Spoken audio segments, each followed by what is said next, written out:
Bismillahirrahmanirrahim. Assalamualaikum warahmatullahi wabarakatuh. Bertemu lagi di channel Berbagi Ilmu, dan pada video kali ini saya akan memberikan tips bagaimana cara melakukan proses head cleaning yang menurut saya itu sangat efektif ya terhadap printer tipe Epson L15160. Jadi beberapa waktu yang lalu ketika mencetak dokumen terjadi tampilan yang tidak sempurna. Jadi gambarnya itu nggak jelas sama sekali.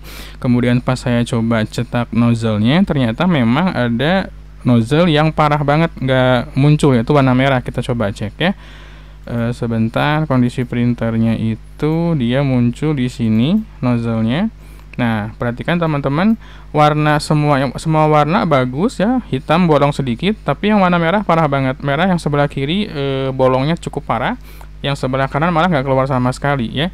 Nah, sekedar informasi bahwa printer ini sudah saya gunakan sejak tahun 2022 ya, bulan Mei tanggal 24. Jadi udah hampir 1 tahun, udah 1 tahun lebih, dan dia udah tembus cetakannya itu sekitar 260.000 ya, 260 ribuan. Untuk garansinya dia 2 tahun dengan masa banyaknya cetakan itu atau volumenya sekitar 80.000. Jadi emang ini udah nggak garansi lagi. Kalau dari tahun masih garansi, tapi kalau dari cetakan dia udah nggak garansi. Nah, di sini saya nggak langsung melakukan head cleaning. Jadi buat teman-teman yang menemukan printer sudah terpakai mencetak, itu sebaiknya setelah tahu kondisinya nggak bagus nozzle-nya, itu jangan langsung lakukan head cleaning. Kenapa? Karena kondisi head itu kemungkinan masih panas ya. Jadi bukan panas sih, masih capek lah dia si printernya kan.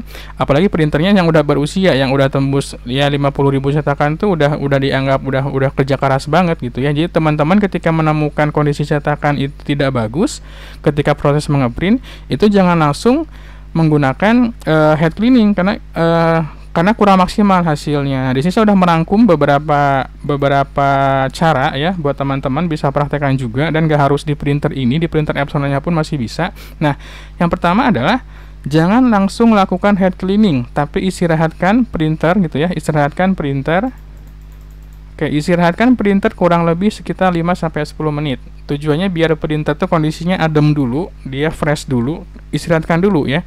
Nah, setelah 5-10 menit teman-teman lakukan head cleaning. Nah, setiap printer beda-beda. Kalau di printer Epson L15160 itu atau 15150, head cleaning yang pertama itu dia butuh waktu sekitar 2 menit. Ada keterangannya, cuma saya nggak sempat fotokan ya. Jadi head cleaning pertama itu adalah 2 menit gitu ya.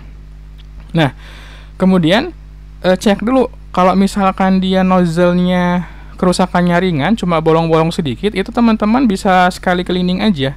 Sekali cleaning. Nah, ini jangan langsung cek nozzle, tapi istirahatkan printer sekitar 5 menit. Khawatirnya apa? Ketika proses head cleaning kan dia kan mengeluarkan tinta. Nah, bisa jadi tinta yang di cartridge-nya itu habis dan dia lagi proses mengalirkan dari tabung ke dari tabung ke cartridge gitu kan ya.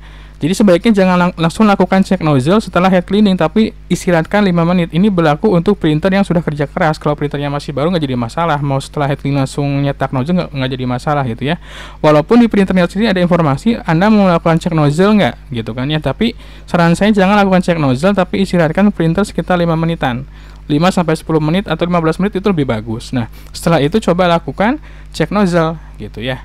Itu kalau kerusakannya ringan, nozzle-nya misalkan bolongnya cuma 1, cuma 2 gitu ya. Tapi kalau misalkan seperti gambar ini parah banget nozzle-nya, dan saya udah yakin nggak akan mungkin beres dengan cara 1 kali head cleaning. Jadi harus beberapa kali ya. Nah, masuk ke poin 4 ya. Jika kerusakan nozzle-nya berat atau parah, setelah poin 2 itu langsung lakukan head cleaning lagi. Jadi setelah head cleaning yang poin 2 ini, teman-teman nggak usah diistirahatkan, langsung lanjut proses head cleaning. Jadi ketika cleaning itu dia ada tawaran untuk cetak nozzle, teman-teman jawab no, langsung lakukan proses head cleaning lagi. Nah, head cleaning yang kedua itu akan memakan waktu sekitar 3 menit. Dia lebih powerful lagi. Jadi 2 menit beres, langsung sambung ke head cleaning yang berikutnya selama 3 menit ya. Setelah itu, setelah proses ini selesai, istirahatkan printer sekitar 5-10 menit. Jadi biasakan setelah head cleaning itu jangan langsung cek nozzle, kasih jeda waktu dulu sekitar 5-10 menit ya. Setelah itu kemudian lakukan cetak nozzle gitu ya. Nah, harusnya dengan pola seperti ini, kalau misalkan dia kerusakannya ringan atau sedang, dia harusnya bisa. Nah, tapi ternyata setelah saya lakukan sampai poin keempat, nozzle-nya nggak membaik gitu ya. Nah, ini kan kalau teman perhatikan, ini ada cetakannya itu total page-nya itu ada di 261, 325 ya, belakangnya 325. Nah, 326-nya itu saya hilang, nggak tahu kemana. Jadi dia langsung loncat ke 327. 327 pun dia belum maksimal hasilnya. Tapi warna merah yang tadinya yang sebelah kanan di sini tidak keluar sama sekali, dia udah muncul nih tipis-tipis ya. Ini agak panik juga kalau dapat printer yang absent seperti ini ya, apalagi nozzle-nya banyak kan. Kalau nozzle-nya kecil kan dia lebih simple harusnya. Jadi yang kita perbaiki warna merah, tapi yang rusak warna berikutnya adalah warna cyan gitu ya.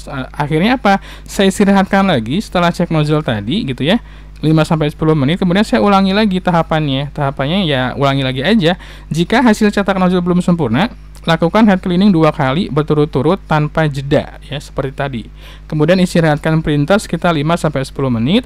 Setelah itu lakukan cek nozzle gitu. Jadi polanya sama. Jadi cleaning lagi, tapi 2 kali aja, 2 kali berturut-turut tanpa jeda. Jadi nggak usah cek nozzle gitu kan ya. Nah, kalau misalkan belum berhasil juga, ulangi lagi sampai poin kelima ya, sampai poin 5 sampai berhasil ya. Misalkan udah di head cleaning 2 kali berturut-turut, hasilnya belum maksimal, istirahatkan dulu, coba lagi cleaning sampai 2 kali berturut-turut gitu ya. Nah, harusnya dengan pola seperti ini teman-teman udah normal, dan alhamdulillah dengan sampai poin 5 ini saya udah berhasil memperbaiki ya. Jadi si printernya udah normal. Ada di poin C, gambar C. Nah, tadi itu kan 3261 327 ya, sekarang 3261 328. Ini udah sempurna alhamdulillah. Jadi semua warna itu berubah jadi bagus, walaupun di sini kalau memperhatikan yang warna black itu bolong sedikit, yang warna magenta atasnya ada garis yang nggak full.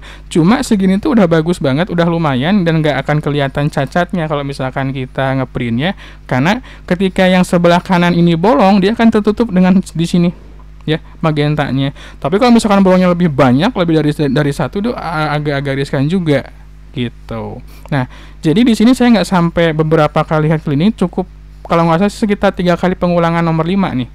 Jadi gagal, lihat lagi, istirahatkan, cleaning lagi 2 kali berturut-turut, gagal, cek lagi nozzle-nya, cleaning lagi, kasih istirahat dulu gitu ya. Nah, kalau seandainya sampai poin 6 ini kita 3 kali belum bisa juga, naikkan proses head cleaningnya sebanyak 3 kali berturut-turut tanpa jeda gitu ya. Tujuannya apa? Supaya si tinta itu dia akan dikeluarkan secara maksimal, mirip seperti power cleaning, tapi kita pakai head cleaning sebanyak 3 kali gitu ya. Kemudian istirahatkan printer sekitar 5 menit sampai 10 menit, kemudian cek nozzle lagi gitu. Jadi 3 kali itu udah powerful banget. Dia waktunya sekitar yang pertama 2 menit, yang kedua 3 menit, yang ketiga 3 menit gitu. Karena kalau di L15160 itu dia ada informasi waktunya, ada yang 2 menit head cleaning, ada yang 3 menit head cleaning, jadi beda-beda gitu ya. Nah, kalau sampai nomor 7 nggak berhasil juga, teman-teman baru boleh cek pakai power cleaning. Cuma saya nggak menyarankan power cleaning, karena power cleaning itu akan menyebabkan maintenance box cepat penuh. Terus berikutnya adalah menyebabkan tinta terkuras habis gitu ya. Nah, di sini saya nggak memberikan tip untuk menggunakan cairan cleaner, karena kalau misalkan salah penggunaan bisa malah merusak headnya nanti ya. Jadi saya nggak mau sarankan pakai cairan cleaner, karena akan merusak garansi juga. Teman-teman harus bongkar bagian si headnya, bagian si tiang nozzle-nya gitu, diangkat dulu cartridge-nya. Saya pernah buatkan video di sebelumnya gitu ya. Nah, kalau sampai power cleaning belum sembuh juga, berarti ini ada kerusakan di printernya, karena si Epson itu udah memberikan fasilitas kalau nggak head cleaning ya power cleaning. Kalau itu nggak bisa, ya udah bawa ke tempat servis gitu. Cuma bobotnya mungkin lebih susah dibawa ya. Kalau pakai motornya harus pakai mobil dibawanya. Nah, dibawa ke tempat servis, printer sudah tidak sehat atau terjadi sumbatan yang cukup parah gitu ya. Nah, ini udah beberapa kali saya coba ulangi langkah yang kelima tadi ya. Alhamdulillah udah berhasil, 3 kali percobaan udah berhasil. Nah, kita nggak usah lakukan power cleaning gitu ya. Ini yang kondisi yang pertama, yang keduanya hilang gitu kan ya. Ini yang ketiganya berhasil. Nah, ini udah kerja keras banget, dia udah 261.000 cetakan ya. Kalau printer yang satu lagi yang sebelumnya pernah saya beli udah sampai 400.000, cuma nggak saya review karena memang masih bagus gitu printernya. Nozzle-nya pun masih sehat, cuma dia kadang sering paper jam aja karena maklum kan penyakit printer itu kalau nggak tintanya nggak sempurna paper jam seringnya gitu. Nah, mudah-mudahan video ini bermanfaat, jadi bisa diterapkan di printer Epson manapun ya. Jadi jangan langsung lakukan nozzle cek, harus istirahatkan dulu printernya. Mudah-mudahan informasinya bermanfaat buat teman-teman yang suka. Boleh like, tentunya boleh subscribe juga. Sampai ketemu lagi di video yang berikutnya. Wassalamualaikum warahmatullahi wabarakatuh.